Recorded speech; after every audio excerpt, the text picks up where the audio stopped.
Evening and welcome to Foxborough's Conservation Commission meeting of July 15th, 2024 at the Gala Meeting Room, Town Hall, Foxborough. Welcome to today's meeting. This meeting will be broadcast live and recorded by Foxboro Cable Access. With that, I'll open the meeting at 7 o'clock. Do we have any public comments? Rich, you want to update us on McKinsey Lane? Okay. Shelley can't come due to some medical issues today, but they did install, I think you can see from the drawing, do we have the drawings? Yeah. They did do a pretty good job with the drainage on the playground area. And from what they tell me, most of the water does go right into that and doesn't come out. And they've cut the hose off, so this would flow outside if that was the case, but it doesn't flow right down to the water. They have agreed that they'll stabilize the bank with natural grass seeds and maybe plantings later on. So if that's okay, I'll tell them that, otherwise, unless you want to see them in here. She's been very cooperative all along. Yeah. I think that's sufficient. Yeah. In good faith. Just have her stabilize it. And if she wants to take a picture and send it over to the office, I mean, we can just put this to bed. Okay, good. I'll tell her that. Thank you for following up on that. Do we have time for minutes? Sure. We have the minutes from the June 17th, 2024 meeting. We didn't do June 3rd last time. Oh, that's right. I don't have those in front of me, Those were good. but they looked good, yeah. Yeah, I didn't see anything in it. I just finished Thanks. reading. Yeah, so June 3rd, we talked about 10 Goodwin Drive, 16 Garrett's Plain Road, the request to put up a shed, and the continued public hearing for 204 East Street. We just closed that public hearing. We talked about Panis Road, certificate of compliance for 52 West Street. They looked good to me. I didn't have any suggestions for changes. Did anybody else? Yep, no, look good. I make a motion to approve the minutes from June 3rd, 2024 as is. Second? Discussion? All in favor? Aye. Opposed? None? Do we have time for the next set? Yeah, sure. So for the meetings for June 17th, Cal Kleiner and Sunovic came and spoke about forest bathing, and we gave them our support to offer this at the Lane property. We talked about Goodwin Drive, and it was continued because there's no DEP file number yet. Then we talked about Faxon Street. My only comment was on the Goodwin Drive. You attributed the suggestion for the buffer limit to be flagged to John Thomas. It was actually David that brought it up, and then Rich also had commented that there should be somebody from Bay Colony present for the flagging. That's the only addition I have there. Then we spoke with Jacob Hidden about him volunteering to do some work with us on the Conservation Commission. We talked about 357 South Street and met with Carol Lundeen about gardening at the Lane property. And then the West Street Dam, a request for the order of conditions to be amended for the deck, an update on Panis Road. And then we closed a couple of order of conditions on Goodwin Drive and 204 East Street. Other than the comments on Goodwin Drive, I didn't notice any other changes to be made. Anybody else? Nope, they're fine with me. So I'll make a motion to approve the minutes from June 17, 2024 with that one addition. Second? Discussion? All in favor? Aye. Opposed? None. Thank you. It's 7:05. We have a hearing, or NOI for 119 Moore Street. Proceed. Pursuant to Mass General Law, Chapter 131, Section 40, Wetlands Protection Act, and Foxborough's Wetlands Protection Bylaw, Chapter 267, the Conservation Commission will open a public hearing on Monday, July 15th, 2024 at 7:05 p.m. in the Gala Meeting Room, Foxborough Town Hall, 40 South Street, via Zoom on a notice of intent filed by 119 Moore Street Realty Trust for the construction of a 36-unit multifamily residential development and associated drainage and utilities and bridge reconstruction at 119 Moore Street, Assessors Map 149, Parcel 024. Portions of the proposed work lie within the 100 feet of the resource area. The application is available for public inspection in the Conservation Office at Town Hall. This notice can also be found on the Massachusetts Newspaper Publishers Association website. Mr. Buckley. Mr. Chairman, good evening. For the record, my name is Bill Buckley from Bay Colony Group, and I'm here representing the applicants, 119 Moore Street Realty Trust. Also joining us tonight is Bill Caspara, who is helping out the developer on this project, Stephanie Kiefer, who is the attorney for the project. So I think most everybody has heard about this. Project's been going on for quite a while. It's actually been before the board about 16 years ago when we brought before the commission a commercial project. There was a bunch of contractor bays, and the commission issued a order of conditions at that time. That was 2008, which if you're in the real estate business, you remember what a wonderful time that was. So nothing was ever built. And so approximately 2 or 3 years ago, the owners decided that they wanted to proceed with a comprehensive permit to build housing on this property. So it's gone through the process. It did receive its comprehensive permit. It actually just received a minor modification to it recently. And it started out as 50-plus units, and it's now down to 36 units. Because it was a comprehensive permit, the commission had input throughout the process and did give input throughout the process to the Zoning Board of Appeals. Also during that process, we filed an ANRAD, abbreviated Notice of Resource Area Delineation, asking the commission to certify the wetland borders or the resource area borders that would have been impacted. The one that was done previously had expired. So that was filed, it was appealed, and the DEP issued a superseding order of resource area delineation in, I think it was September 2022. And basically what that did is, if you take a look up here on the screen, I think most of you remember, prior we made the assertion that the river ended here, and the neighbors said it ended someplace beyond that, and the DEP said it ended right here. So that changed the riverfront area on the property. None of the other resource areas were changed by the DEP. So that's what we're showing on this plan.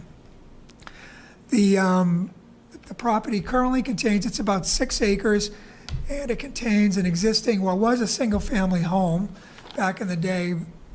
You know, tradition has it that it was the owner of all the factories over there. And he owned the bleachery next door, and he owned all the factories across the street on the railroad tracks that stretched into Mansfield, which have long been knocked down. But since I've been around, it's always been a home, and for many years it was a landscape business. Ray McKay's, I forget. But there was a landscape company that subsequently moved to West Street. So it is now currently not being used for anything, and we're proposing to maintain the existing house, which is on there. I think most of the commissioners have had a chance to walk it when we did the resource area delineation, but that house is right in this area here. And then spread around the back of the house or existing houses, either outbuildings like garages or sheds, or just foundations, old foundations. All of that will be removed. All we're going to be remaining will be the existing house. So the site is currently served by water. Town water comes in from the back, which is over here. The town has a 10-inch water line that runs from Moore Street all the way to Belcher Road on and it's all cross country, and a 6-inch water line comes in from the back there. And I'll talk about that in a moment. I just wanted to point that out. So as I stated, this will be a 36-family project. It's in 10 separate buildings. So let me just show you what they are. These bigger buildings you see here, these 8 buildings, those are 4-unit buildings. 2 in the bottom, 2 in the top. They all have garages, so they all have 1-car garages. This building over here is a duplex. It's kind of a half of what this is. So this will be a duplex over here. And this, the existing single-family home that we talked about, will be turned into a duplex. So they're going to keep that house and turn it into a duplex. So I think those are numbers. I think I said the numbers correctly. Currently, if you wanted to go to sheet 2 and look at your sheet, I'm not going to go to 2, but if you look at sheet 2, you see that there is a driveway that comes in off of Moore Street. And we're following that driveway pretty much right here. It comes through here, cuts across, goes in front of the existing house, and kind of dies out over here. It also goes in the back. If you come out, you go in the back, it goes through the rear here as well. This area is almost all grass through here. There's a nice grove of trees through that area there. And then the rest of it is pretty heavily, it's like, I would call it secondary. I wish Lauren was here to talk about it, but I would call that secondary growth. I think if we remember during the site walk, it's relatively straightforward walking through here. When it go over here, it starts to get very, very thick. Nobody wanted to go with me through there, which I was happy not to go. So that's what it looks like now. That's the current site. And there's a bridge that goes over the Rumford River, and it's about a 15-foot wide bridge. And I'll be talking about that in a moment as well. So, as I stated, we went through the comprehensive permit process, and they call it a comprehensive permit because one board handles everything, the ZBA, but everybody gets input. So we took input from the Conservation Commission, from the Planning Board, from the Selectmen, from the police, from the fire, from the DPW.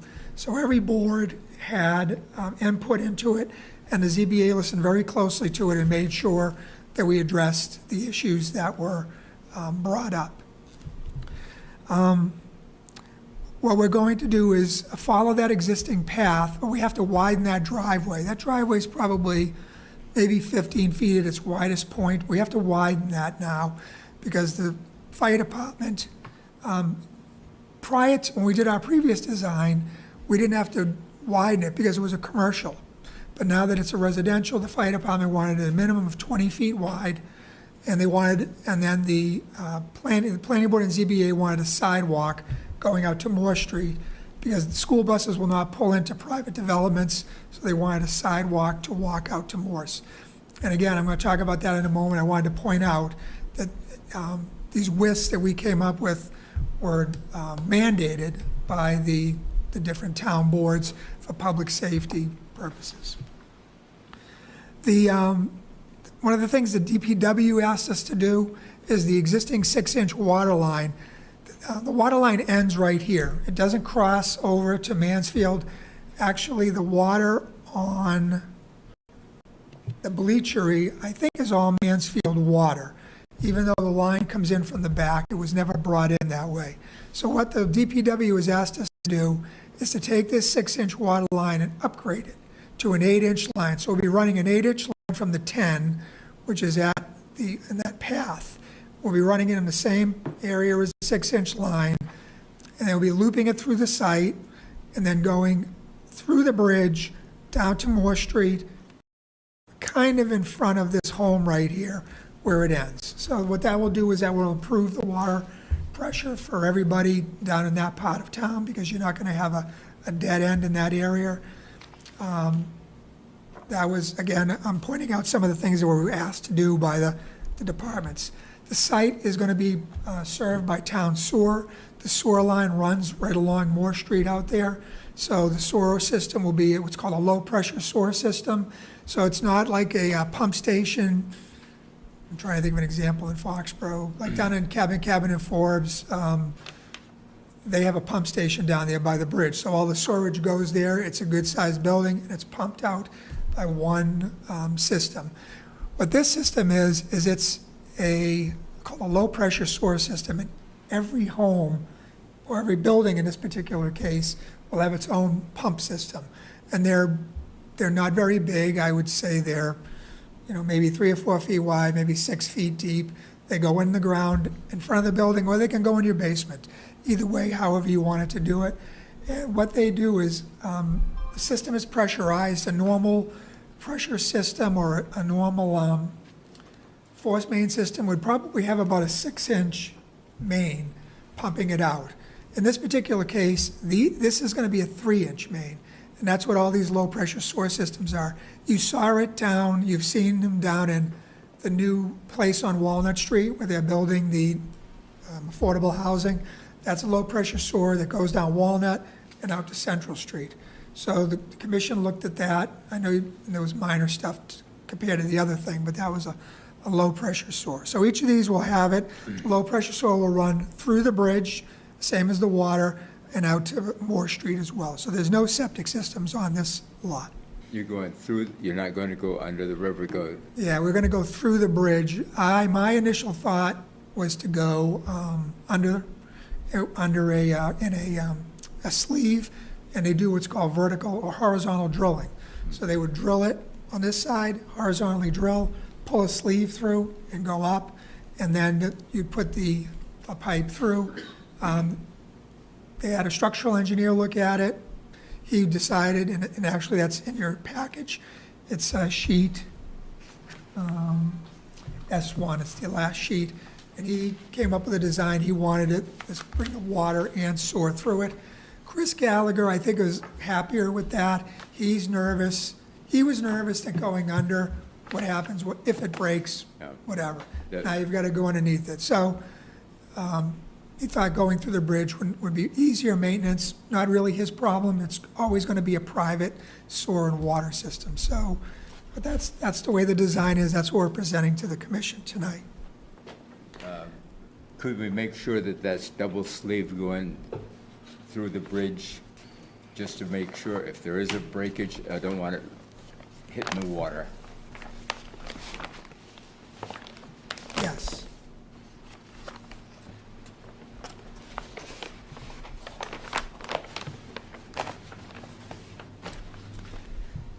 Bill?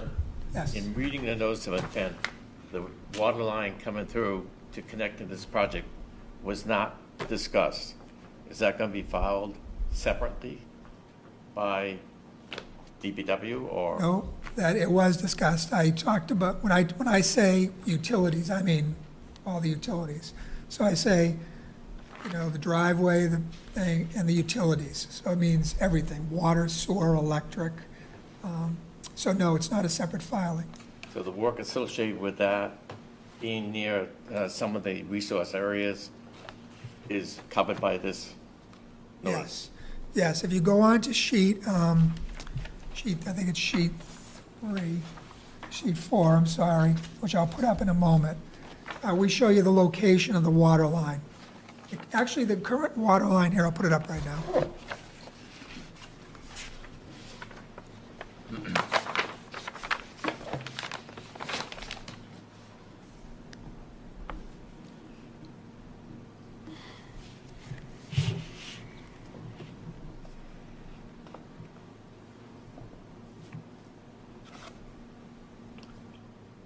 Diana, who's on the screen? That's Stephanie Kiefer, that's the attorney. Oh, okay. So if you go to sheet 4, I'm going to zoom in on it in a moment here.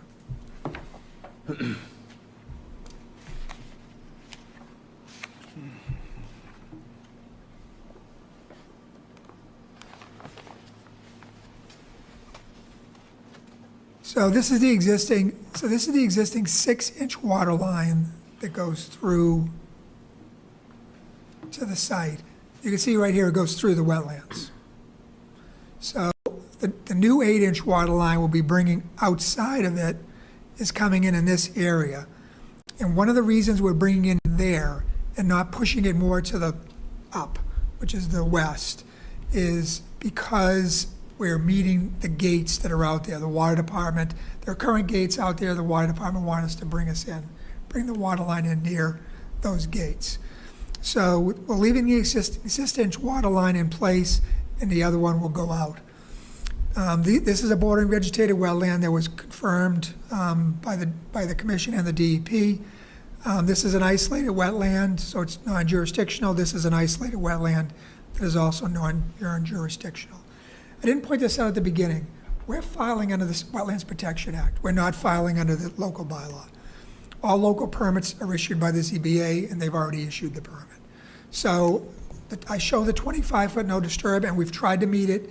I think we've met it at every place on the project except for the crossing and except here, but we've met it everywhere else. Again, that was one of the things that the Zoning Board of Appeals, at your request, asked us to do, what made us do, actually. So yes, I would like that to be permitted as under this part. So I'm going to stay on sheet 4, if you guys, don't mind. So the site is serviced by this. We're going to be using a conventional drainage system. I know this is really busy, but it's highlighting the things that I want to highlight. This area right here is the green. So it's underneath these houses, and it doesn't, I don't have it, I should have brought it. These houses this is laid out differently. So these houses here, these buildings here, are actually facing in.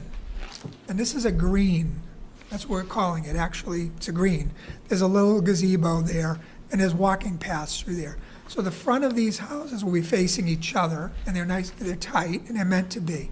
And the garages are in the back, as you can see, coming in off the driveway. But underneath that green, we're going to be putting an underground drain system. The soils here are really good, very, very pervious. We've done soil testing out in that area. And so all of the runoff, almost all of the runoff, except for the back edge of this building, is going to be, from the roofs, is going to be going directly into that drainage system. Clean runoff. You've heard me talk about it a million times. We've separated that runoff. We're going to run it in there separately. The drainage from the driveway will be going into a conventional catch basin drain manhole system.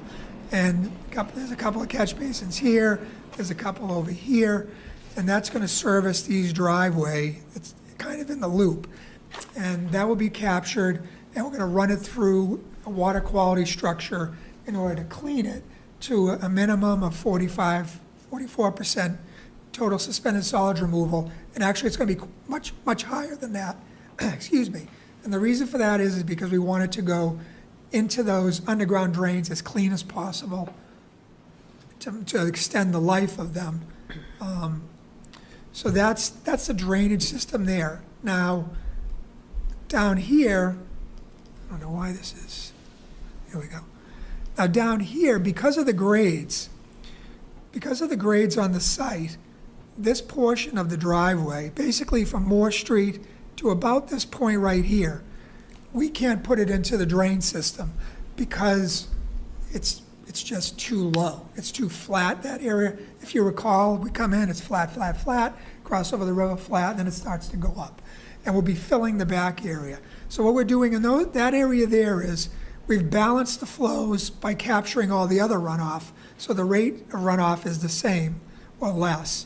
But one of the things we still have to deal with is water quality, because we have water coming off of that driveway. We don't want it to go into the wetland or the river without being cleaned in some manner. So what we've decided to use in this area is our rain gardens. So, and you've seen them before, bioretention swales, rain gardens. We're going to do 2 sets of rain gardens in this area here. The first is over here, and that is going to take the runoff from the west side of the bridge. Bridge is right here. And so we'll be pitching the driveway toward the bottom, toward the south, and then it will go through this, it's not riprap, it's a pea stone swale into the rain garden, and then it will clean itself. A lot of it's going to be infiltrated. We do not take any credit for infiltration. We're just taking credit for water quality, and then it will overflow into the grass, eventually into the river. Down in this area here, we have the same issue. We have the pea-stone diaphragm next to the sidewalk in this particular case, and the rain garden runs along the whole edge there. Again, it will go in, there's plantings in there, there's a soil mixture in there, and you'll have a runoff overflow, and it will eventually make its way into the river. So that's our drain system. This project has been reviewed by the ZBA. They hired a consultant to go through the drainage and all of the other issues that were brought up. I'd like you to go to sheet 6. While you're talking about go ahead. drainage, though, what about snow removal? That's, So usually I put on there, and I don't have it, and I have to add it to it. You'll see in John's comments that he wants me to make sure that I put a snow removal location areas on the plan, and I will. And we'll keep those. They will not be in the rain gardens. They won't go in any of the drainage. We'll make sure of that. And in this particular case, we'll make sure that it's outside of the riverfront area. We'll probably be putting it along the side of the road or the driveway down in these areas here. That's the easiest way to plowing down toward it. But we'll make sure it's outside the riverfront area. It will still be partially in the buffer zone of the stream, of the lake, but because we have that big buffer between the driveway and the lake, you'll get a lot of cleaning of it just melting over the grass. is this going to be a salt-free or I doubt it. application? I doubt it. If you tell me to do that, I could put it in there. I'm just not sure it will ever happen, but we could, if you wanted to make that a condition. This is not a zone 2. It's not a zone 2. It's not a zone A. It's not a surface water. It's not a groundwater protection area. I'm just pointing it out, and we all know what's going on next door, so it's not exactly pristine. Are you saying it's called Leechery Pond for a reason? It used to be called something else. What do you think, John? Well, it's definitely an item that we can have for conversation regarding any sort of potential conditions that we would put on this. So it's definitely an item we can discuss. One thing that I had, Bill, was I just double-checked this SWIP plan, and I actually didn't see it, is that the sediment controls along that water line that you're going to upgrade. I would just add those to that. I don't know how, on either side, how much room you're going to need to do that work, but that just shows me, or shows the contractor, that they have free reign over there, and I think we should try to keep them confined to an area if we can. Yeah, so I show it on the BVW side. You want me to show it on both sides? Show it on both sides, yeah. What we can do is show where those isolated wetlands are, I'll put silt sock, and the rest of it we'll do construction fencing. Yeah, that's fine. Construction, just to keep them, contained. They're gonna be digging up a lot of soil, going down 4 feet at least, Yeah. Yeah, we're going down 6. 6. Yeah, it's 5. They want 5 feet of cover, so, okay. But it's relatively flat out there, so runoff from every heavy rainstorm is not gonna really go far on that woodland duff. No, I agree. It's I just know from a previous project that it was overlooked similar to this, and the contractors basically ripped up the whole entire, 2 acres of forest. So I want to prevent that from happening, so. Yes. okay. Ounce of prevention. We wouldn't know where that place is it? We wouldn't know where that is. Oh, don't worry. Bill, a question. Down, coming in off Moore Street, you got the rain garden, but the rain garden, you gonna have curbing? Are they requiring curbing? How's the water gonna get into there? There's Gonna no, be pitched that way? it's going to be, so on both those sections of driveway, they're pitched that way. So you're coming in off Morse, they're pitched to the left. On this side of Morse, I don't think we have any curbing. I'm pretty sure I put curbing on there because of that. So it's just going to run over the sidewalk. The sidewalk is going to be on that side as well. Yeah. So it's just, See this, the note here? There's no curbing on there. So you're going to have a driveway, sidewalk with no curbing, so the runoff is just going that way. Up top, there will be curbing, but we created, I think, about a 20-foot wide cut, and that's where the P-stone is. So it will run off in that direction through the P-stone into it. So the sidewalk and the street are the same level. Pretty much, yeah. It's kind of like the next time you go down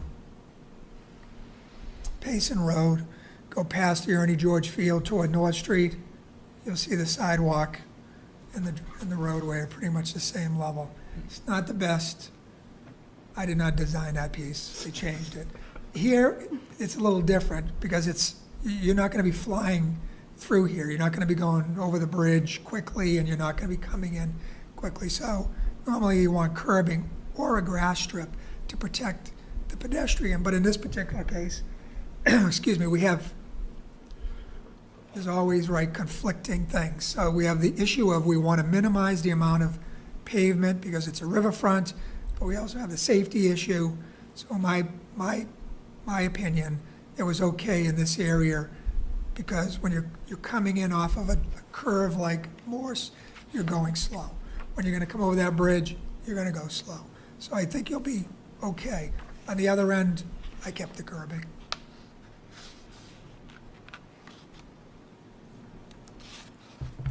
So maybe what we can do is go to sheet 6, please. I'm going to put that up on the board, up on the screen.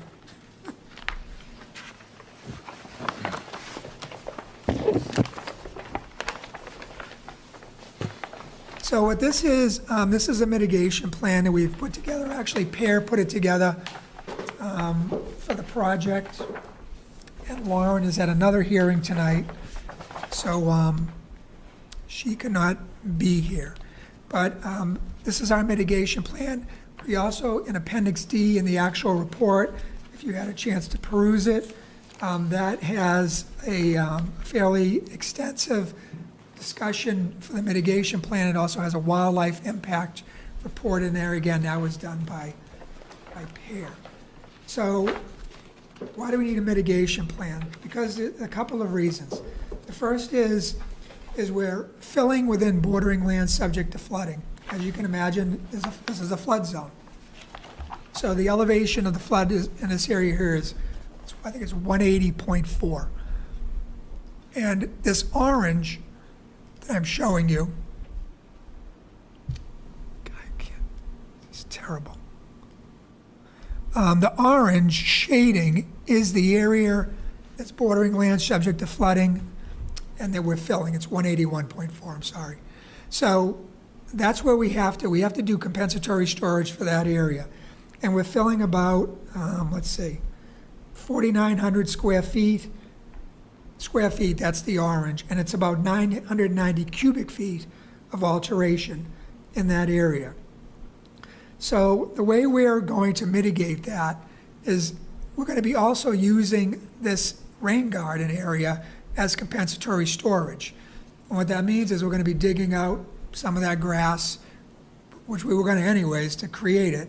And so by creating it a little bit deeper, it's only maybe less than a foot deep, only scooping it out less than a foot through that area. But it's such a big area, it is about 2,000 square feet. So we're going to pick up 1,400 cubic feet.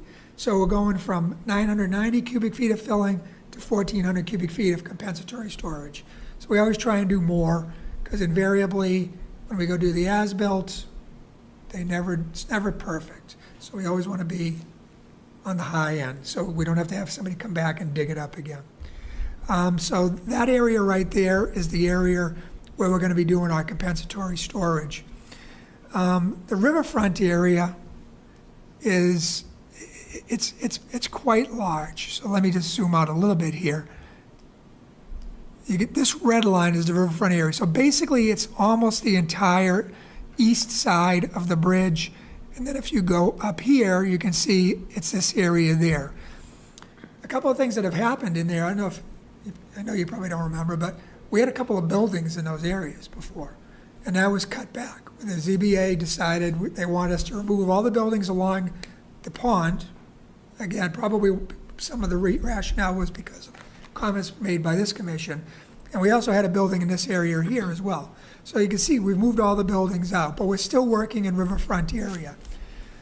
But one of the things, and we're disturbing more than 10% of the riverfront. And so normally that's a killer. But in this particular case, our position is this is a limited project. And you're very familiar with limited projects because we just did another one on East Street. We have no other way into this property. There's literally, this is the only way in. There was never another way in, or there was never another way in, at least prior to the Riverfront Act. And actually, this goes back, you would probably know, Mr. Bodie, I mean, this piece was given to the conservation. The pond piece was cut out and given to the conservation, and then this piece was retained. So I want to say that was back in the 70s-ish, so well before the Rivers Act was put in.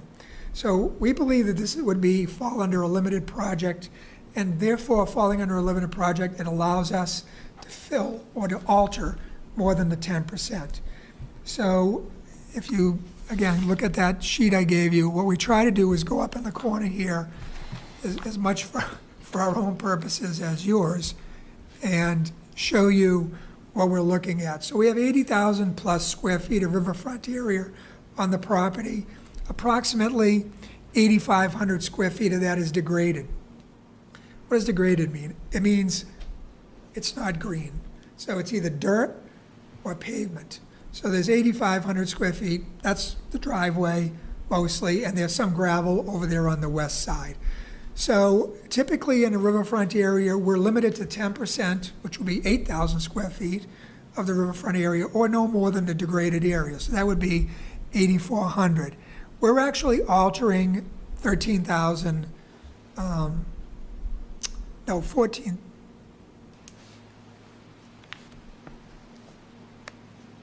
Oh, why is that on there twice? Let me go to my notes. I know why. So we're altering a total of 14,384, and about 13,338 involves the construction of the access driveway, sidewalk, and walls. And we're building walls. I should have pointed that out. I will in a moment. When we come in over that bridge, we're building walls. And why are we doing that? Because if we didn't, we would have to grade out, and we'd be altering more riverfront. So by building the walls, we're minimizing, again, the amount of riverfront we're altering in that area there. So, as I stated, we went back as far as 1936, and this driveway and building was here. So we believe that it does fall under the definition of a limited project, which says that we can construction and maintenance of a new roadway or driveway of minimum legal and practical width acceptable to the planning board, which in this case was the ZBA, where reasonable alternative means of access to an upland area of the same river is unavailable. So we believe that we've met that. We've worked very hard to minimize the roadway and the alteration. But also there's another section of that allows us, that's E, and section I allows us to maintain, repair, and improve, but not substantially enlarge, structures, including dams, reservoir, blah, blah, blah, piers, towers, headwalls, bridges, and culverts, which existed on the effective date, April 1st, 1983. So in this particular case, we're just widening it to the minimum width that the fire department and the public safety people want in this area.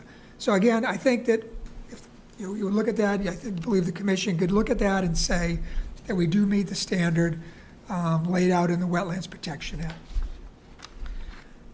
Some of the other things we're doing here, which I pointed out a few minutes ago, is the riverfront area mitigation. So PAIR has put together a big mitigation plan. And again, you can go to this sheet and you can go to the letter and the report. So there's 3 mitigation areas here, or we're calling them riverfront restoration areas. So this is riverfront restoration area number 1. We've hatched it. So this is pavement. It's up in this area. We're going to remove it, and we're going to install native plantings in a seed mixed, And I think that says 1,120 square feet. Let's make it bigger so I can read it too. Yeah, 1,120. This area here, this is the grass area. If you remember, you drove in, this is all grass. So Lauren thought that it would be good. What we want to do is take this riverfront area too and do some supplemental native plantings in there to augment what is currently there. And the reason for that is to stop any invasives from moving into the site. So, and if I remember correctly, there's not, even along that riverfront, it's nice. There's not a lot of invasives through that area there. So you can see this is a large area. This is about 21,000 square feet. And then the third riverfront restoration area that was planned is down here over as you come in from Moore Street, again on the left. If you look at if you pull up there on that driveway, go into that driveway now, our new driveway is no further left than that. So we held that left line closest to the pond, and we went this way. And I think you can see that on this. This is the existing driveway right here, and this is our new driveway. So we've held the left, moved to the right, and the only thing that went a little bit left was our rain gardens, which are allowed to be constructed in riverfront area. They don't count as alteration.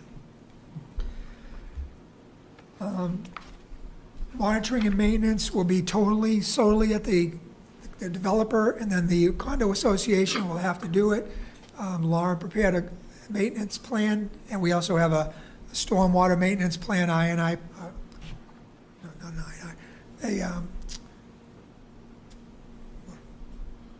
my Joe Biden moment.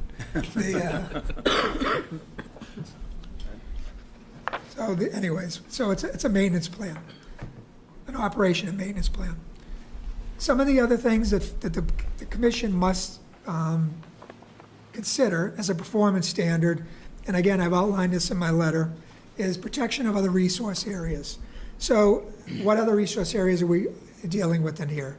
We are doing filling within the bordering land subject to flooding, which I just talked about. And then there's also, we are also doing some work up here in isolated land subject to flooding. So that is up in that's not on this sheet. That is on sheet 4. I'm sorry, it's sheet 3. So up on sheet 3, which I'll put up on here in a moment, up on the left higher corner, the northwest corner,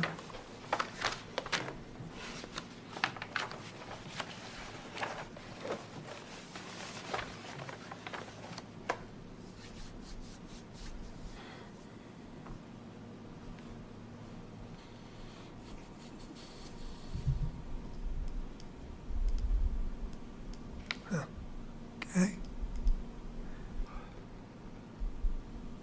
This area right here. So this is an isolated land subject to flooding. And there's a little piece of it that comes into our area right in here. And we're filling that, we're altering that. So you can alter isolated land subject to flooding, but there are some requirements that you have to do. And what we're doing here is you have to look at flood damage due to filling, which causes lateral displacement of water. In this particular case, there's nothing back there. This is just a large isolated wetland, so there's no damage. There'd be no damage to any human activities anyways. Adverse effect on public and private water supply or groundwater supply. Where said area is underlain by pervious material. This is not a public or private water supply area, as I mentioned. It's not a zone 2, it's not a surface water supply protection area. An adverse effect on the capacity to prevent pollution of the groundwater. Again, this is not a groundwater protection area. And then it's impairment of its capacity to provide wildlife habitat, where it's a vernal pool habitat. And in this particular area, this is not a vernal pool. And one of the things I didn't point out, but I will now, is we do lie within an area that falls under the National Heritage Program. And back in 2008, it fell under it back at that time too. And we had filed with them at that point. They gave us a no-take notice, which means that whatever we were doing was okay.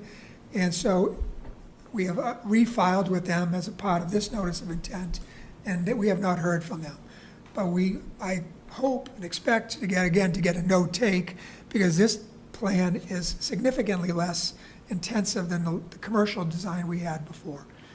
So the land subject to flooding is the area that I was talking about there.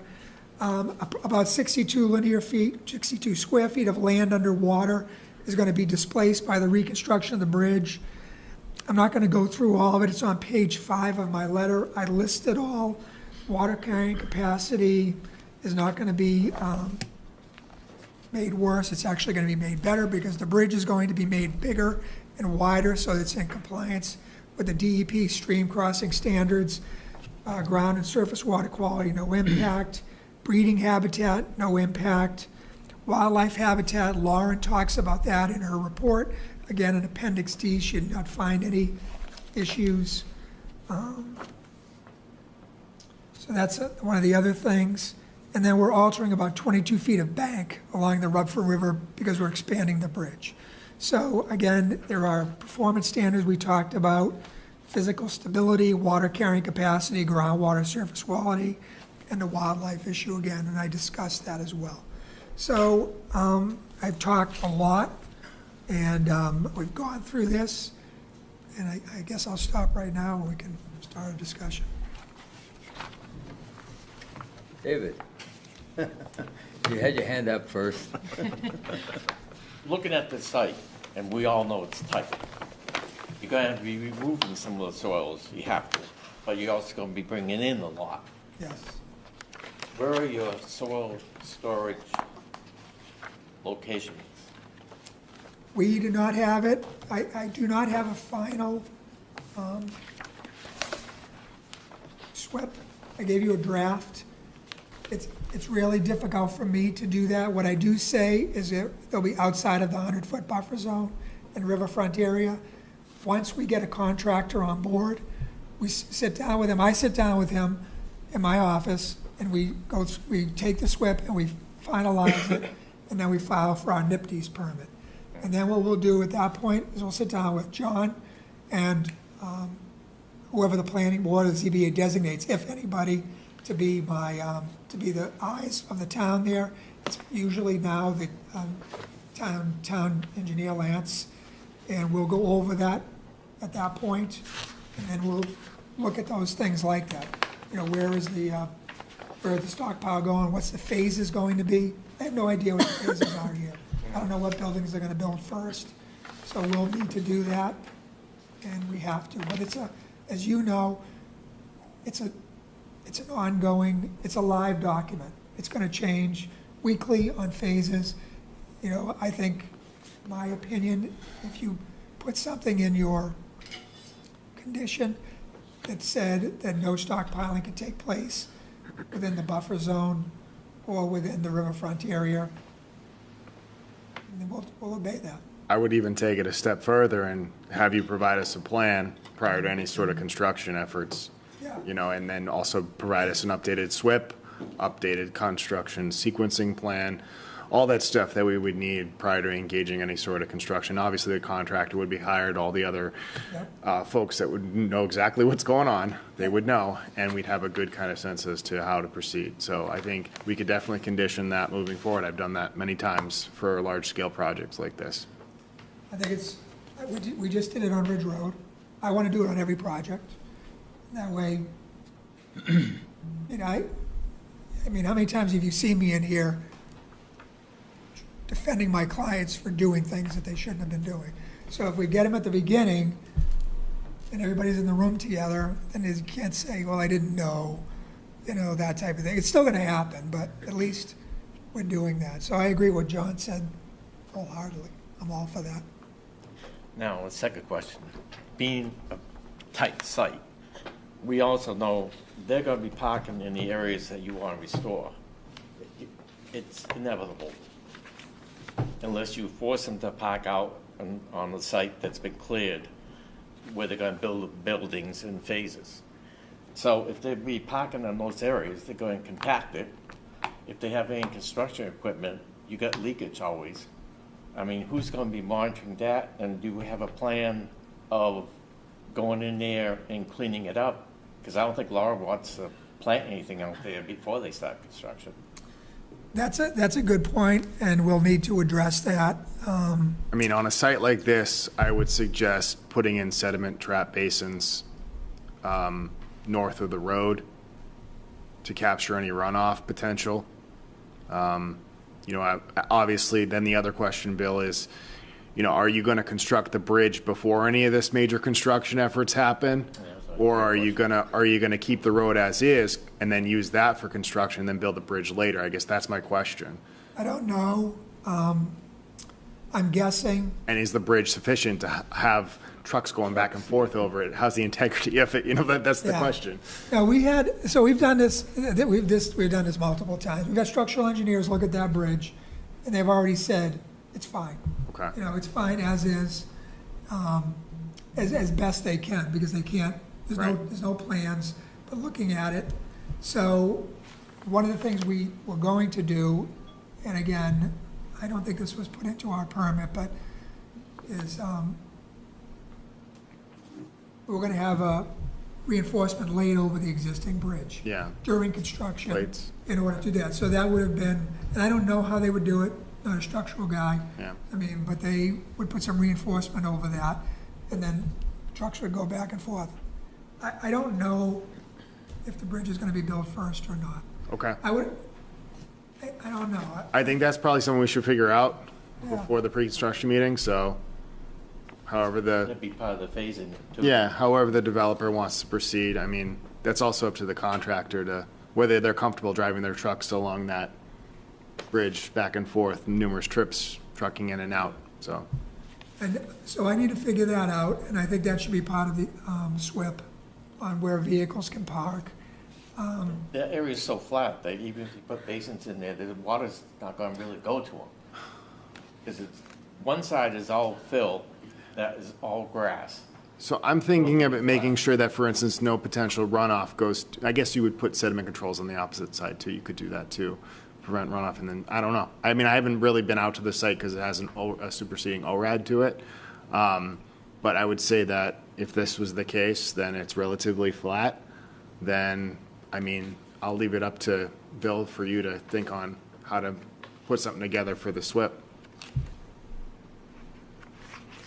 Maybe have some type of an environmental type engineer monitor the activities and if there's any spillage or any leakage and, So the site contractor, yeah, Need to someone protect the that's restoration. not gonna be biased, that's for sure. That's what we had down there at the soccer project. Oh, It was, they had weekly reports coming in. yeah. Yeah, they were very good. yeah, with the SWIP reports provide just a inspection of the area with sensitivity to the resource areas. So typically, I mean, it's up to you guys, but we did it on Water Street. You know, we had Lauren, if the developer is paying them, I mean, you can look at that and say, oh, they're biased.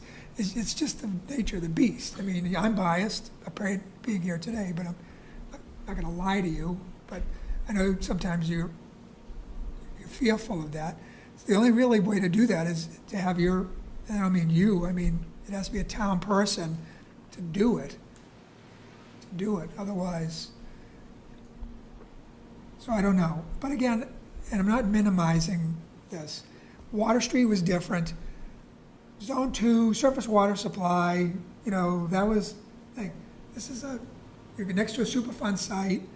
It's not a water resource protection district. It's not a surface water protection district. So, you know, I understand, I think the point about protecting the restoration areas so they don't get damaged, that's important. We need to address that. any type of parking is going to compact that over 2 years. Yeah, It's yeah. a 2-year project at least. No, I agree. I think you're right. We need to protect those areas to keep them out. We need to fence them off. It's just too tempting. It's a wide open area. You know, you're coming into work and you park your pickup truck out. So would you like to see a employee parking area or contractor parking area? I've seen it on sites, so I agree. don't think that this is like a crazy ask. I have seen it on sites. No, it Yeah, is. it's We need very to, valid. we need to do that, and he's gonna have to figure it out. Again, the contract, I'm not telling him how to do it, but he has to figure it out. And we just give him performance standards. Here's your performance standards. Can't be within the buffer zone, can't be within the riverfront area, can't be on the restoration areas. Okay? So now let's figure it out. I think if we just Put say the you can't be contractor- within the riverfront area, that includes everything. So I would just say, just plan to be outside the riverfront area.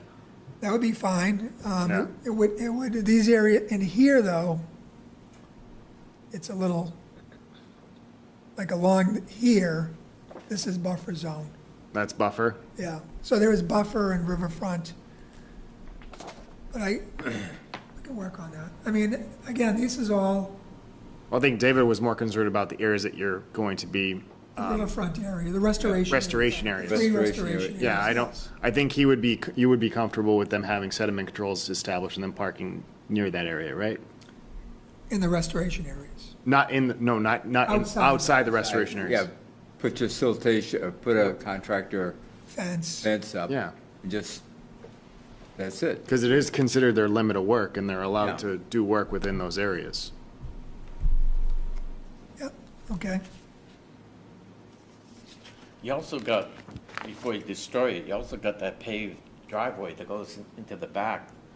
They could make a circular route so they can park out onto the paved area before they destroy it. I mean, that's in those back units. But that curved parking, driveway goes out, that's in part of the restoration area. Yeah, we're gonna restore that at some point. We'll do that. Yeah. You're right, again, but, I try not to, unless it's absolutely critical, I try not to tell somebody how to do their job. Because quite frankly, they're smarter than me when it comes to all these things. They've done it. So that's a great, it sounds good to me. And we can bring it up to him when we're doing the final plan, whoever him is or her. I think it'll all come together once we get that construction Yeah. sequencing plan, because then we can That's see. what I think too, yeah. see how everything's going to lay out, and then you can figure out where parking and everything's going to be after that. One question I have for you, Bill, you said you're going to remove the impervious area for the restoration area, right? Yes. How much impervious was that? I can't remember off the top of my It's head. 19,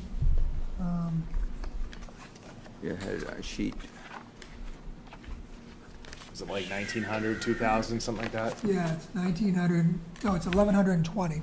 So that gets chalked off all the riverfront impacts that you have because you're restoring it.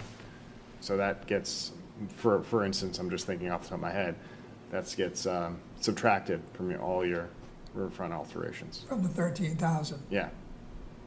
So that brings your number down. Yeah, we're still way above the 8,000. No, I know. But then, for instance, the other impervious that you're removing, right? Is that the only other impervious you're removing? Yeah, everything else is adding, Okay. because we're widening the driveway. Yeah, so you're adding more impervious. But that was pre-existing, right? Yes. Okay. So it's not new technically, because it's already been previously disturbed. Yeah, So so then- that 8,500 that I was talking about is basically all driveway. So that's all driveway? So then, yeah, you would be okay. Because it's already pre-existing prior to the Wetlands Protection Act and also the Rivers Protection Act. So you should be okay. Because that driveway was there since when? 30s is the Since the best we can 30s? tell, yeah. Okay. Okay. Yeah.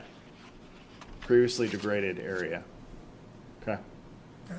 So we can do the calculations, but I think you get under the threshold. Right, well, let's do it again, because I have had it, it's a lot of different interpretations of it, but Right. but whatever you guys want to do is fine with me. Because however if we can meet the threshold, awesome, but also the limited project, I think. let's go over that. Either way will work, I think, from my perspective. It's just however you want to proceed with this. Okay. I'm going to let you talk, I'm going to have Lauren give you a call. That's fine. So, under the natural heritage response from the previous application, they did require a blending turtle protection plan during the breeding months. Whatever that is, yeah. I'm But not, they mentioned it, I think March to September, October, it's, 2008, yeah. Yeah, I'm not sure, I'm not even sure what the Species of concern is? species is out there now. I think it's the same species as River Ridge, which was a turtle, right? Yeah. yeah, it was the blending turtle and the blue salamander Yeah. originally, based on what was written up. So we'll have to wait and see what comes back from them to what we have to do. Yeah, I let them let us know. Any other questions, comments? With the limited project, don't you have to show to the commission that you've made all attempts to reach out to abutting property owners, if any exist, for access to, for allowable access to the Right. property? So we did not. Okay. And the reason for that is because, so let me zoom out. And let me go back in. This is ours. No, I know. But my point is, if, I would see that this might be able to get under the 10% without having to get into the limited project. Yeah, I mean, that would be You can awesome. avoid, if that's a requirement. That's a conversation that Lauren and I are gonna have, so. So what we did is, if you look over here, this is conservation. I did have a narrative. I did give you a narrative of this. Conservation, conservation, conservation, conservation, our residential neighbors. So even if our neighbors allowed us, we still have to cross the river. We still have to cross the river, and coming in over here, the, anybody, you ever driven back there on the bleachery? So if you ever go back there, take a ride, David's gonna be like, how wide is that, 12 feet? Yeah. Between the buildings? It's like that wide. So you physically can't get through there to access, like, through this area here. And this is the Superfund site. So I'm guessing my client probably wouldn't be interested in taking on that liability of it. But I don't think the Conservation Commission would be amenable to a roadway going through some wetlands, so. Yeah, so I did discuss it, and I'm going to work with John to try and get us under that 10%. And I still have some things to do based on the comments. We're still waiting for National Heritage. So if we could continue the hearing too, if there's no more questions. I'll be back if there are. If you think of any, if anybody wants to walk the site with me, I'd be glad to meet you out there. It's really thick now, but at least you can get a feel again for what's happening. I can just meet you out there. It's better in the spring or the fall, walking out there. Yeah. Actually, you can see. Is there any areas along the roadway that are, essentially degraded? Not just the roadway itself, where it's just, there's no topsoil, it's not a condition that you You know could. what? It was a nursery. The guy did a great job. Did it? Did a great job. I mean, it's been like gone for a while, but there isn't any. Believe me, I would have picked it up. I would have picked it up. But Yeah. anyways. Anything else from the board? Do you think you'll be ready by the 29th, or do you want to slide into August? When is it? Our next one is the 29th or August 12th.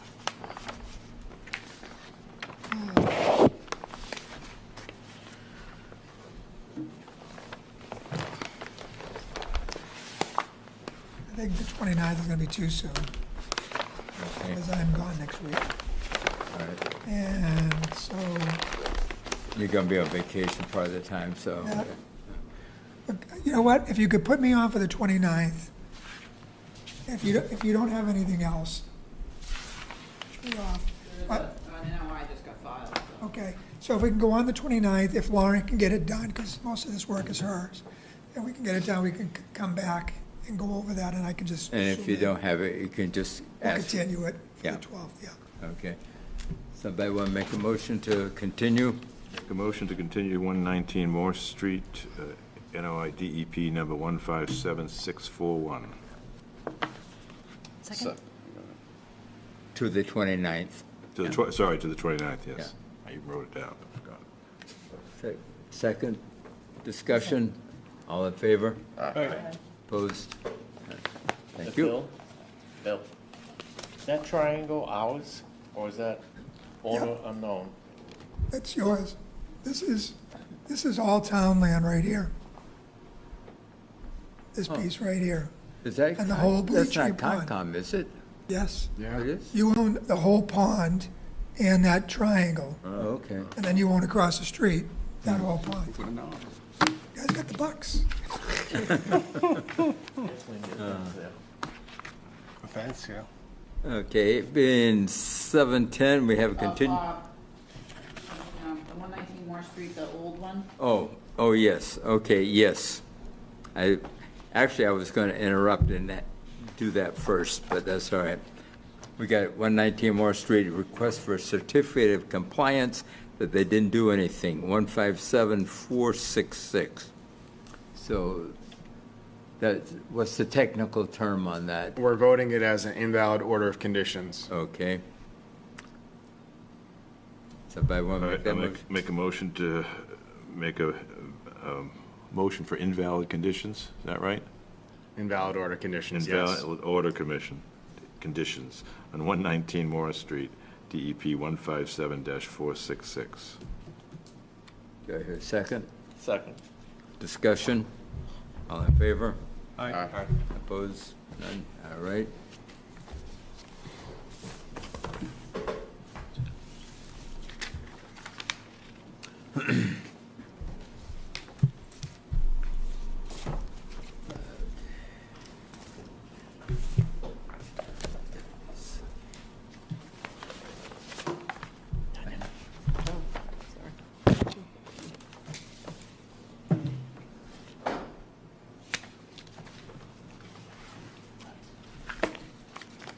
Did Mr. Caspera want to sign in or chime in, Bill?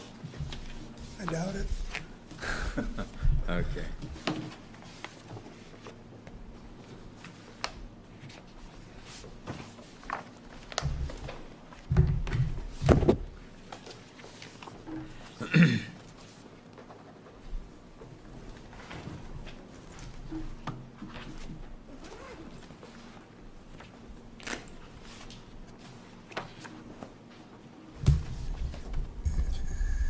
I borrow your pen? My pen just ran out. Have you got 8 Goodwin Drive? I can stumble through any comments or questions.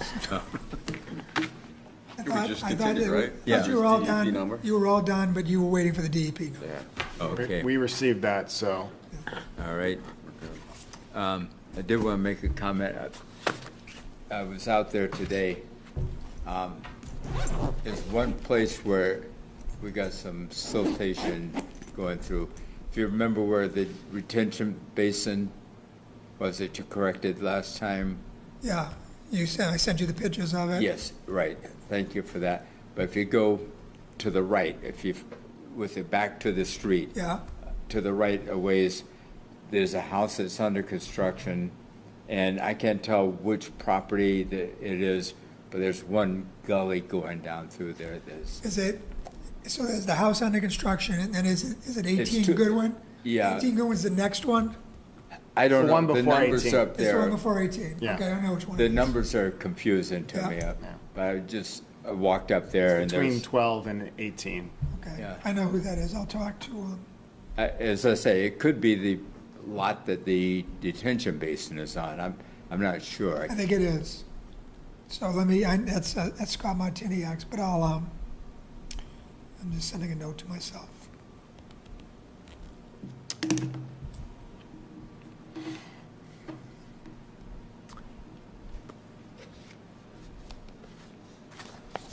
So do we have an order of conditions for 8 Goodwin? I'm going to issue the standard one. You Okay. are okay with that one? Yep.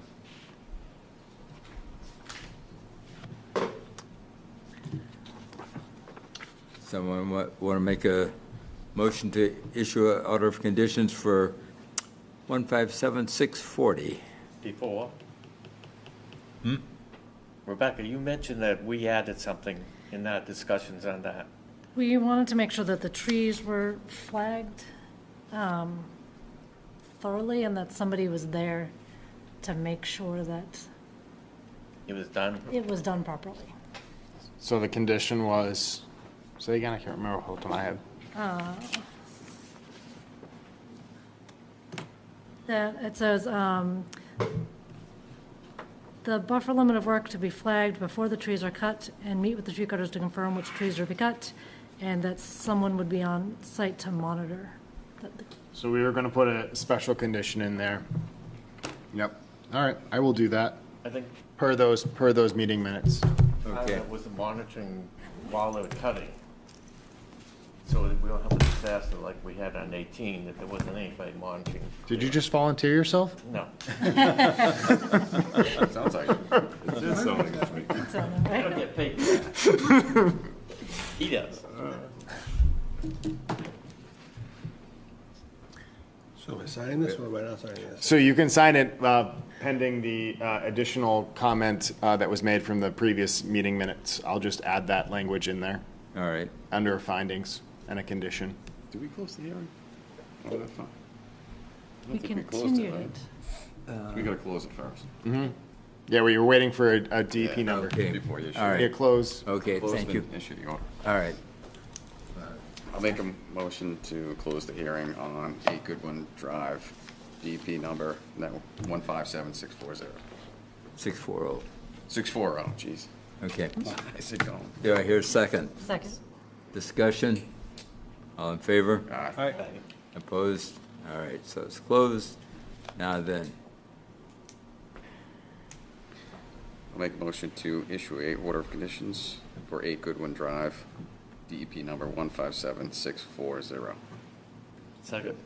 discussion? All in favor? Aye. Opposed? All right. You got it coming around, Peter? All righty. 130 Moore Street, 157605.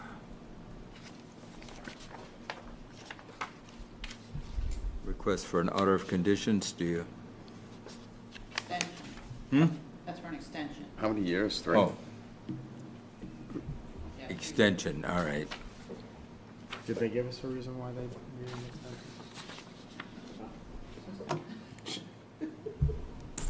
You got 130 North Street? Yeah, I inherited that. That's one that's across the street that has the river flowing to the back of Yeah, it. it's all disturbed and, Right. It's a mess. And we own half of the frontage, yeah. Oh, you own that whole pond? whole pond, but on the other side of that land, we own the old parking lot that connects into the back, just what we Oh, want. okay, that's where they were gonna put the, okay. Commercial building, Yeah, yeah. the Yeah, commercial and building. then, So the wasn't there? story is, I don't know who the developer is, but the, AJ Dooley bought it. Okay, AJ Dooley bought it. He's got the approved plan. You guys approved it. It Yeah. never went to planning board. So, I think there was a discussion Not yet. at planning board, something, that we were effectively blocking access to the dam. And so that was some consideration there. was there something in your permit about it? I don't think I think we neglected to put something in there. Okay. It was discussed, but I don't know if we actually wrote it in there, because who had the rights? Who has the rights for the, I don't know any of this. Do we know who has the rights to the dam? It came with the conservation land and the water, and our land goes behind that parcel. Yeah, There used to be, I think, housing on that parcel for factory workers a long time ago. So we come around and come up on the other side. okay. And the parking lot for that, whatever was there, is, we own most of it. Yeah. So that's where our land comes up. So here, so what he's asking, so Dooley bought this, he never, the other person never finished permitting it. He doesn't even know if he wants to build that. So what he's asking the commission is for an extension for the order of conditions. We asked for 3 years. If we change it in any way, we have to come back and do it, and we still have to go through the planning board. So if there's any issues like that, like David just brought up, you can just, now that you've told me, I'll remember it, I hope. But you can also, when it comes around for you to comment, you can also make comment about that. I'm sure the planning board will be interested. I don't see any, the good thing is it's A.J. Dooley, he's a local person. He's gonna work with you, whatever needs to be done there. And I know the town is also working on that, dealing with the dam over there underneath the building. Yeah. So, I don't know how that ties into this. That's why we had the big discussion on what is riverfront, what is a pond, Yes, and the resource areas went back and forth. yes, back and forth many times, yes. I do love Because those discussions, by the way. I think I've spent, on a couple projects, 7 meetings just discussing what is considered a river and what's not a river. So they're fun. Oh, yeah. Should I make a motion? Yep. All right. I'll make a motion to grant the 3-year extension to the order of conditions issued for 130 Moore Street, DP number 157605. Do I hear a second? I'll second. Discussion? All in favor? Aye. Aye. Opposed? None? Good night, thank you very much. All righty. Thank you.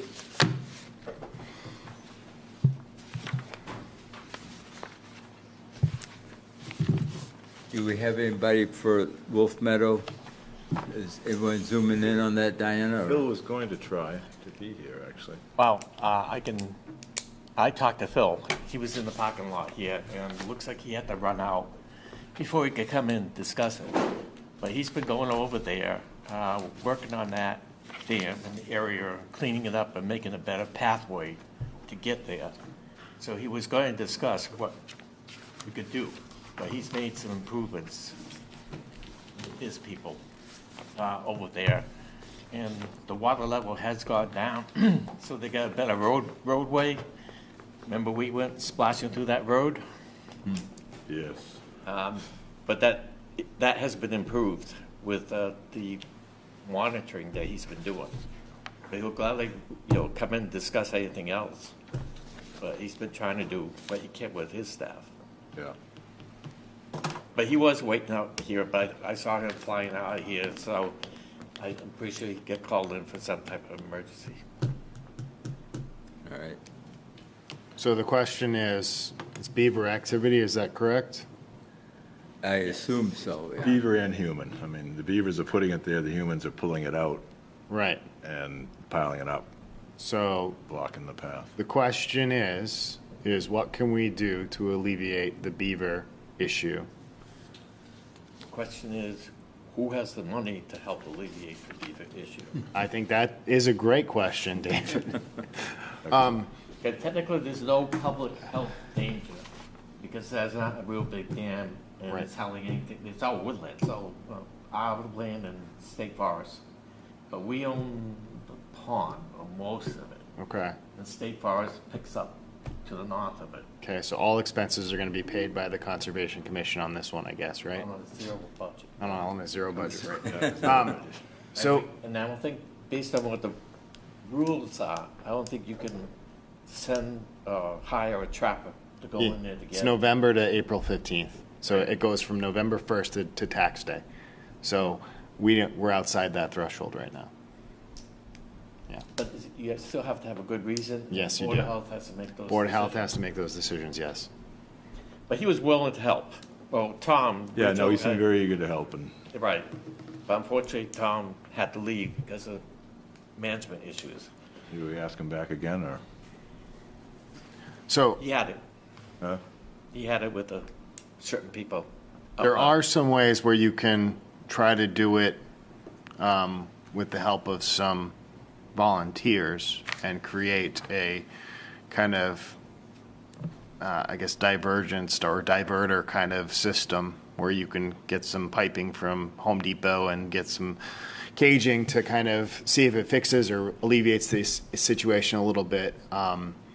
But that's going to require some volunteers and help and assistance. So it's going to be, instead of just money, well, obviously you have to pay for all the materials, but also getting volunteers to help out and having an engineer support from town maybe, try to help us figure out how we can do it the right way. So that's obviously a discussion we're going to have with. That was boards, wasn't it? It's rocks on both sides and boards. Yes, yeah, I Going believe that's right. across. Yeah, yeah. And if you pull the boards, then you're also in trouble by lowering the water. Yeah, we There's don't no want. way around on this. Yeah, we don't want to do that though. We don't want to, I guess, open the floodgates on that dam because that's going to probably affect some other issues. The challenge is trying to divert it in a way where you can put a cage system around it and basically try to keep them from getting access to that area. What happens is they build a kind of another secondary dam trying around this entrapment area, which it's easier to manage, but you actually have to physically go in the water to remove it. That's the only downside. But it's easier than getting it right up lodged into the dam system itself. Of course, this is the deepest part. So there's a lot of, I guess, with these sort of issues, there's a lot more factors and things that come into play when you try to actually put this plan in action. It's not easy, and it requires a lot of maintenance. So that's where currently, I think it's a lot to ask of the members and myself and Diana to try to make this happen at this time. I mean, it'd be nice if we could do that, but I think it's something that potentially could have a discussion about trying to put plans of action, like I was saying, these land management plans and things. These are something that we should really inventory of all these properties. I think it's important for us to take inventory of what issues we have for a lot of these properties. And Foxborough has a lot of land, a lot of water bodies, a lot of structures that the Conservation Commission's in charge of. And this dam is at least a mile in. I was gonna say, it's real far So in, which is hard to and get. it's not easy to get there either. So if you were going to bring in some materials, It's a trek. it's a trek. It's a good quarter, half mile in. And then you have to get out of your vehicle. Well, it sounds like Phil has improved the path to get there. Remember, we walked We the drove, path? we drove in with the truck to the, Not all the way, though. no, not You all. have to walk in but a we fair see- amount, but he's improved that access. To that flooded road. Yeah, but, no, not the flooded part, but get to the Yeah, dam. no, right, but that's as far as we So, got. that still is a pretty difficult trek. Yeah, And you'd have to put planking across the dam to get to the other side for maintenance, because there's no path on the other side. Oh, there's no path on the other side? On the other side, no. Okay. So we have to construct like a bridge-like structure? A couple planks. Is that safe? Sorry, my face. The interesting thing, we can get in once a week or whatever. The beavers are there 24/7. Well, that's, the thing is with these beavers is that if there's a lodge out there, that usually typically houses about 8 to 10 beavers. So just that kind of for perspective. And then if there's 2 lodges, then you're dealing with potentially 20 beavers. And unfortunately, if you have 2 lodges on that pond, you're in trouble because, there could be other lodges out there too. So, and they're always active. They're engineers, and what I say is they don't have jobs. So all they're doing is just basically cutting down trees and trying to dam up the water. So that's what they're doing. very good at it. I don't think we saw a lodge. I think Tom said it was around the corner I don't recall seeing one, on the west end. just that dam is always locked up. So what can we do? What can we do? Yeah. Much.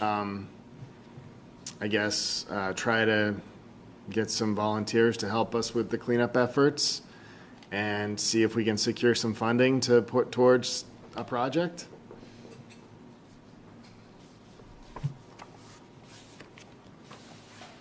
You don't have Carol doing the landscaping. There's money in that budget. Okay. What's that? You don't have Carol doing the landscaping anymore, there's money in that. Is that the only budget we have? So That's all we've got? that money can be used for maintenance of the dam. There are some potential funds with grant opportunities, but those are no slam dunk. But they also take time and effort. So what we have right now is we have, how much money? do we have? So Diana says we have about $7,000 that we could put towards maintenance opportunities. So this could be one of them that we could potentially invest into. Did they have general language, or was that specific to the Lane property? No, it's a line item in the budget called ground maintenance. Ground maintenance, and we changed it. Because originally when they gave us the money, it was for the Lane property. No, this is the regular town budget, this is not grant money. It wasn't the grant money. No. Grant money's gone. No. So Do we know it's all gone, though? I've asked for an accounting on that. Mark is going to give me There's some. various trust fund things Yeah. that Jane kept track of, Yeah, and, nothing's left? well, I don't know, there's money in different funds, but I don't really, like Hershey has money, there's a Dave Rich thing that only has like $20. There's a few other funds that have money in them, but I don't know what you can use them for. Yeah, all right. Well, Mark was going to get us an accounting of that, to see if there's any funds available, and then we'd have to obviously go through recreation. Good. Is that what the Friends are for? Yes, Don't have a part, budget. yes, yes. No, that we just get them when we need them to do something and they find us some money? All right. They usually monitor, yeah. We haven't gotten any money from them. I was a friend at one point, I ended up here, so. Get sucked in. We won. Yeah. Any other land updates? Surprisingly, no. Okay. I have the site visit coordination down. This afternoon, I visited Ridge Road, the Lawton Farm area, and the Y. And tomorrow, I'm going to hit the Taylor Road. But everybody knows John is only limited to 10 hours. I asked him if he was available more than 10 hours. Unfortunately, no. But I was going to try to go to the selectmen and get some more money if possible. But John is maxed out, so that'll save me a trip to front of the select board. But with all these things, between the Lawson Farms, Ridge Road, and Moore Street, whatever, the senior housing, we need more than once a week visitations. So I'm not sure exactly how we can handle it. And if we see something, what I would like to do is get it to Diana rather than individuals making judgment calls. Get the information to Diana, she can get it to John, and then we can go from there rather than any one person having a conflict with a builder or a developer or whatever. I think it should come from John. I mean, he's got the broad shoulders. thank you very much. And I apologize, I cannot do it. Summers are tough for me, especially having a toddler at home, so. Yeah, I understand. Yep. I certainly understand. But We can walk onto these project sites. It's in every permit. Yes. Just observe, okay? And you can identify yourself, which we don't have any So identification. I think We're supposed to get this back. is one thing that I was going to talk to Diana about, and I haven't done it yet, so I apologize, is that getting identification cards, they do have them, right? Peter just had his made. So, Oh, Yeah. yeah, mine turned out terrible. so Yeah, Oh, we If get you- cards. yeah. if you Go to would, the Board of Health. if you wouldn't just Okay. make sure to get those cards, so if you do go to any job sites, you can show that you're actually an official of the town, if anybody asks. You know, obviously, I can't deck you out, or the town can't deck you out in all sorts of, you know, Foxborough Conservation Commission swag, but, Yeah. I can order lanyards or something. I mean, lanyards would be helpful, maybe, to have everybody's badge in there, you know? Okay. Dave would definitely get good use out of it. So, But that's what I did with the soccer project, was the second one. Rich, did you go out with me? Yes, yeah. Yeah, so we set up a communications there just to observe, and John actually, we brought him in so that he could see the site too. And they were very good. Yeah, they're great on that, yeah. That should almost be done. So just so everybody's aware, I've got a pre-construction meeting at 61 Belcher for construction on Thursday between 11:30 and 12:30. So if anybody wants to join me, they can. It's on my report, but if anybody's available, I will be out there. So, 61 Boston? yeah, I'm sorry, what day did you say it was? Thursday, Maybe? starting at 11:30. that's you go down the hill by Comcast Find the and dump, take yeah. up and in behind. Yeah, they're ready to start construction with that project. Oh, is that the one that Is that you take the road in the industrial park? Yeah, You go right to the end and go up the hill, yeah, it's like up and, yeah. go up the hill. Yeah, you go down the hill to Comcast, Comcast is at the bottom of the hill in the corner. And there's a road on the right, then you drive in Right. before Comcast, right. and then it comes back up the hill. Yeah, you drive in, and you take another right, and then you go to the end, that's where they were going to add on to the building. Yeah, And that's where we had them stay out of the wet area buffer zone. Yeah. And they moved it around. Okay, absolutely, yep. they're nice people. Yeah, they seem like nice people. I've talked to them. That was another build project. So with all the site visits you're talking about, you're gonna have a list?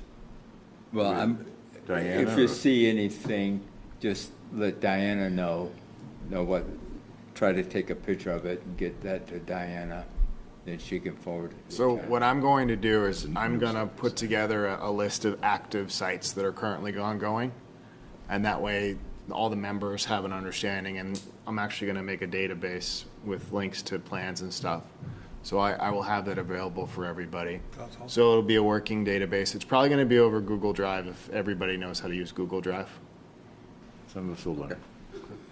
I've accessed David, it, it's just a blank stare. but yes, that'll be fine.